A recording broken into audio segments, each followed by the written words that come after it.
गुरु प्यारी साध संगत जी, दासी का आप सभी पवित्र आत्माओं के श्री चरणों में कोटि कोटि प्रणाम है। संत महापुरुषों के मिलने से, उनके दर्शन से जीवों का कल्याण हो जाता है। जब हम उनके मुखार बिंद से अमृतमयी वाणी सुनते हैं तो हमारी आत्मा को उभार मिलता है। उनके कहे वचनों अनुसार जीवन ढालने से हमें परमेश्वर प्राप्ति का मार्ग मिल जाता है। प्रस्तुत वीडियो में परम पूज्य परम संत सावन सिंह जी महाराज जी के अनमोल वचन सत्य के मार्ग पर चलने की प्रेरणा दे रहे हैं। प्रवचन शुरू करने से पहले गुरु प्यार का एक भजन प्रस्तुत है। आपसे विनम्र अनुरोध है, हमारे चैनल को सब्सक्राइब करें, लाइक करें तथा शेयर करें। धन सतगुरु धन गुरु रूप प्यारी साध संगत जी। मन आजा गुरु शरणाई, मन आजा गुरु शरणाई। अब लो जो तुम कीनो भुगतियो, अब छोड़ो सब चतुराई, अब छोड़ो सब चतुराई। अब लो जो तुम कीनो भुगतियो, अब छोड़ो सब चतुराई, अब छोड़ो सब चतुराई।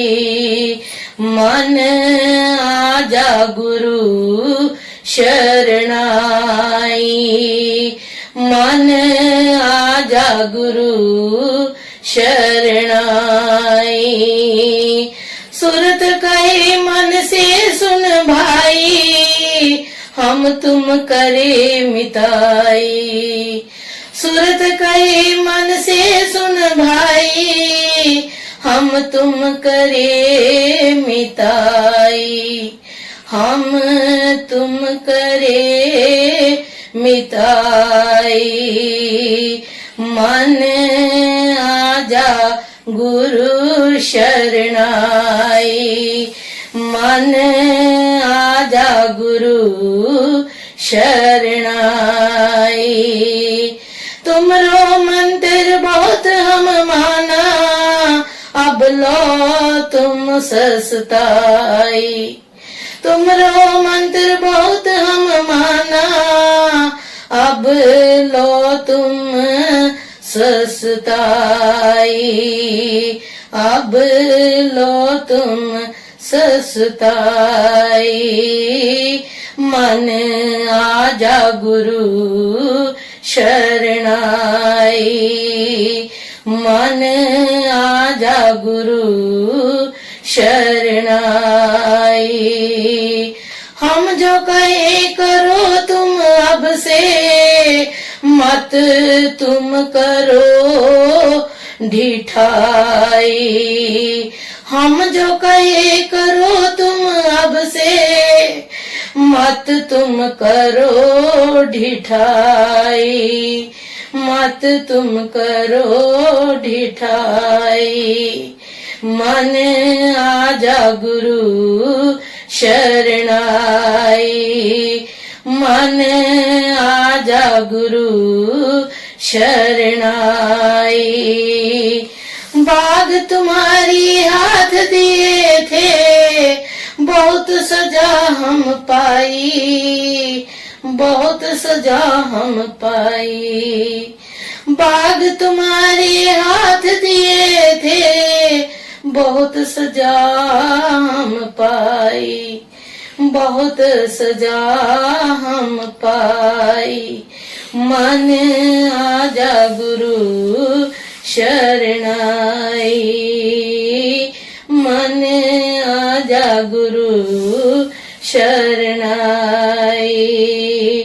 जो तुम सीख सतगुरु की मानो, बिगड़ी बात बन पाई।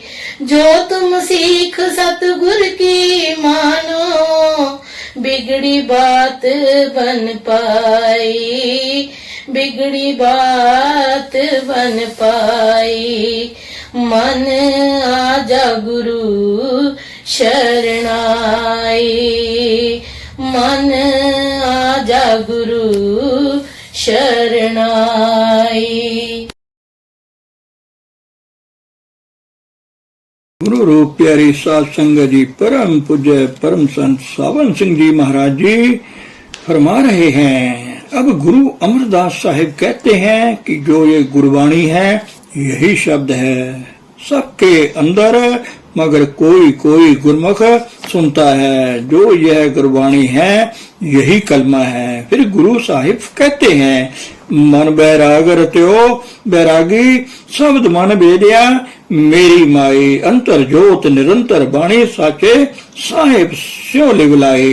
जब इसको गुरु से प्यार हो, रूह अंदर जाए, यह 9 दरवाजे छोड़कर अंदर तुरिया पद पर पहुंचे, आगे ज्योति आएगी। जब ज्योति का पर्दा फट गया तो गुरबाणी निकली। गुरु अमरदास साहिब कहते हैं, पूरे गुर की साची वाणी सुखमन अंतर सहज समानी। यह सुखमन में जाकर मिलती है। यह बैखरी निरक्षरी वाणी है, यह धुनात्मक वाणी है। सच्चे शब्द रते बैरागी आवन जान रहाई है।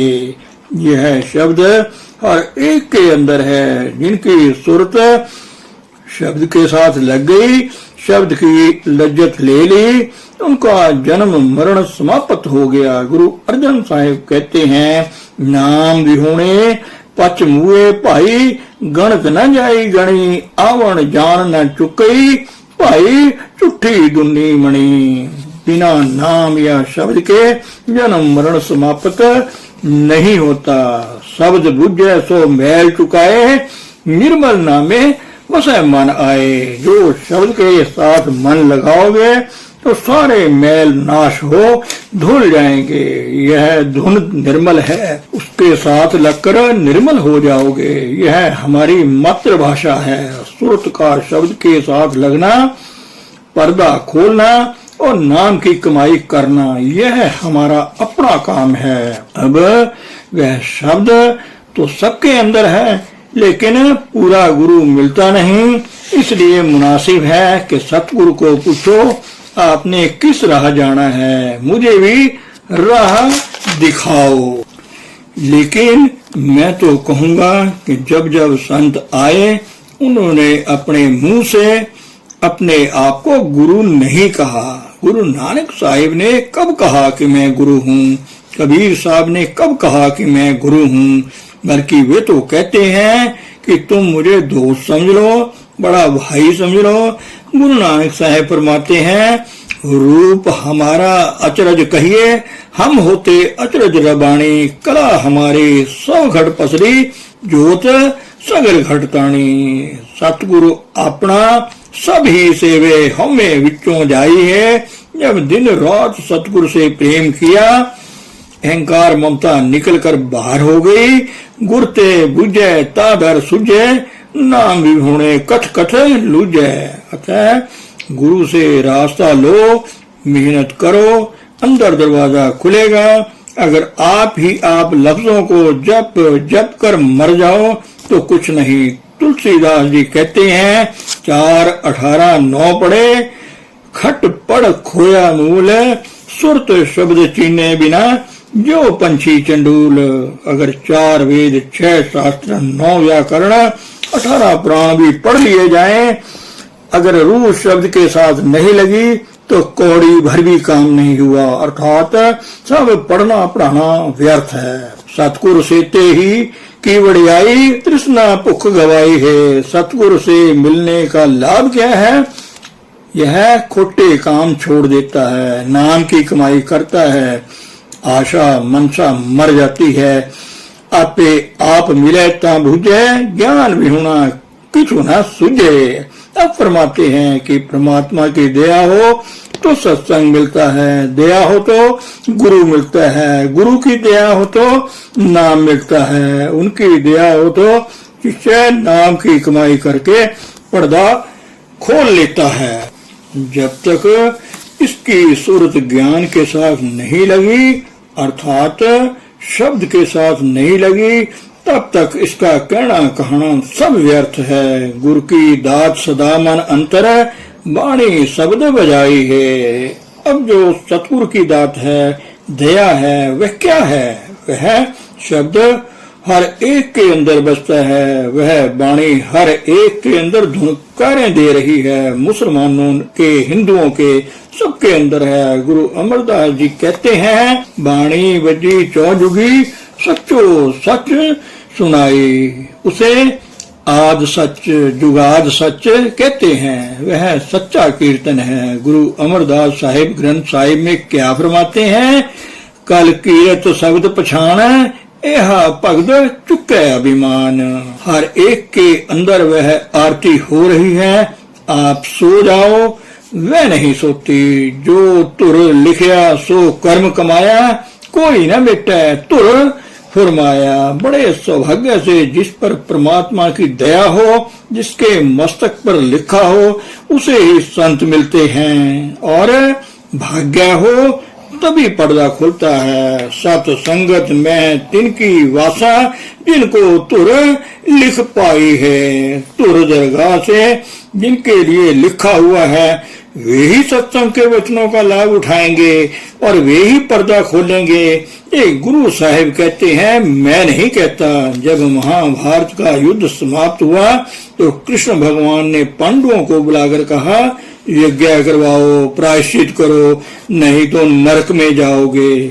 तो यज्ञ तब संपूर्ण होगा जब आकाश में घंटा बजेगा। पांडवों ने यज्ञ किया, सारे भारत वर्ष के साधु संत महात्मा बुलाए, सारे खा चुके, फिर भी घंटा ना बजा। सोचा भगवान को नहीं खिलाया, भगवान ने भी भोजन किया, फिर भी घंटा ना बजा। आखिर कहने लगे कि आप योग दृष्टि से देखो, कोई रह तो नहीं गया है। भगवान ने कहा, एक छोटी जाति का साधु है, नाम सुपच, जंगल में रहता है और पत्तियों पर गुजारा करता है, कहीं जाता नहीं। उसे बुलाओ, तब तुम्हारा यज्ञ संपूर्ण होगा। वहां गए, प्रार्थना की कि महात्मा जी हमारे यज्ञ है, आप चलकर संपूर्ण करें। महात्मा कहता है कि मैं तो उसके घर जाता हूँ जो मुझे 100 अश्वमेध यज्ञों का फल दे। वे कहने लगे, हमारा यह यज्ञ संपूर्ण नहीं हो रहा, आप 100 मांग रहे हैं। कहने लगा, मेरी तो यही शर्त है। एक एक करके 5 पांडव गए, लेकिन महात्मा ने अपनी शर्त ना बदली। आखिर हार कर वापस आ गए। निराश हुए बैठे थे कि द्रौपदी ने कहा, आप उदास होकर क्यों बैठे हो? मैं सुपच को ले आती हूँ। यह भी कोई बड़ी बात है? द्रौपदी उठी, नंगों पांव जल लाई, बड़े प्रेम से अपने हाथों रसोई बनाई, फिर नंगे पांवों महात्मा के पास गई और विनती की, महात्मा जी हमारे यहाँ यज्ञ है, आप चलकर संपूर्ण कीजिए। महात्मा ने कहा, मैं पांडवों ने बताया होगा कि मेरा प्रण क्या है? कहने लगी, महाराज मुझे पता है। महात्मा ने कहा कि लाओ पहले 100 अश्वमेध यज्ञों का फल दो। द्रौपदी ने कहा, महात्मा जी मैंने आप जैसे संतों से सुना है कि जब संतों के पास जाओ तो एक एक कदम पर अश्वमेध यज्ञ का फल होता है। तो मैं जितने कदम चलकर आपके पास आई हूँ, उतने 100 अश्वमेध यज्ञों का फल आप ले लें, बाकी का मुझे दे दे। यह सुनकर सुपच चुपचाप द्रौपदी के साथ चल पड़ा। जब खाना परोसा गया तो उसने सारे व्यंजनों को मिला लिया। द्रौपदी खाना बनाने में सारी राजकुमारी रानियों में प्रथम थी। दिल में कहने लगी, आखिर छोटी जाति का ही निकला। अलग अलग खाने खाता तो उन्हें पता लग जाता कि द्रौपदी के बनाए हुए खाने का क्या स्वाद है। जब महात्मा खा चुका तो भी घंटा ना बजा। पांडव बड़े हैरान हुए। फिर भगवान कृष्ण से विनती की कि महाराज अब क्या कसर है? भगवान ने कहा, द्रौपदी से पूछो, उसके मन की कसर है। जैसा उसने ख्याल किया वैसा ही हो गया। उसे यह पता नहीं कि सुपच ने खाने मिलाकर उनकी लज्जत क्यों खोई है। महात्मा खाना खाते समय या तो सारे खाने मिलाकर उनकी लज्जत खो देते हैं या खाने से पहले अपने सुरत को अंदर ले जाते हैं। नतीजा ये होता है कि खाना चाहे अलूना हो या नमकीन मीठा हो या फीका, रूखा सूखा जैसा हो, उन्हें स्वाद नहीं आता। जब द्रौपदी के मन शुद्ध कर लिया तब घंटा बज उठा। सो जब सतगुरु की तरफ जाएं तो एक एक कदम पर अश्वमेध यज्ञ का फल होता है, लेकिन तुर दरगाह से मालिक की दया हो तभी जीव सत्संग में आता है। अपनी नजर करे सो पाए, सच्चे शब्द ताड़ी चित लाए। जब परमात्मा दया करके हमें मिलाना चाहे, वह सतगुरु से हमारा मिलाप करा देता है। और सतगुरु कहेगा कि एकाग्रता करके ऊपर चढ़ो, अपनी सुरत शब्द के साथ लगा दो, शब्द के साथ लिव लगाकर ताड़ी समाधि में लग जाती है। नानक दास कहे बेनंती, भिख्या नाम दर पाई है। गुरु अमरदास साहिब परमात्मा के आगे प्रार्थना करते हैं कि हे परमात्मा, मैं तेरे दरवाजे पर नाम की भीख मांगता हूँ, मुझे नाम बख्श। धन सतगुरु, धन गुरु रूप प्यारी सात संगत जी।